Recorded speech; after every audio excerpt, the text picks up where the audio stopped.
Reuters.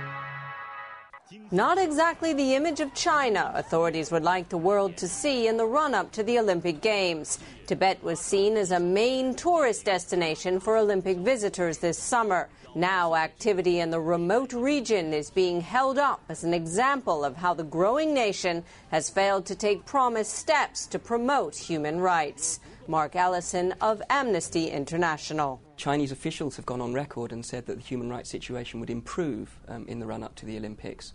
But certainly in terms of our monitoring and the issues that we're covering, in most areas the situation has deteriorated, and we're particularly concerned about an ongoing crackdown on domestic human rights activists, people being detained, people being put in prison.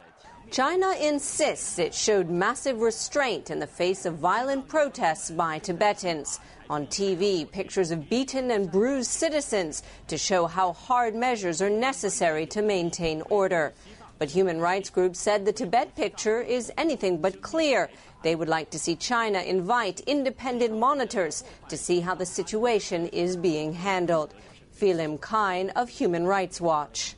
Action speaks louder than words, and what the Chinese government should do in order to back up these statements is invite in immediately the United Nations High Commissioner for Human Rights to do an independent, impartial investigation of what led to these protests, what really happened, and what exactly is the death toll and the injury toll. Supermodern Hong Kong may be far away from remote Tibet, but as part of Greater China, this freewheeling city watches closely when any attempts are made to squash freedom of expression.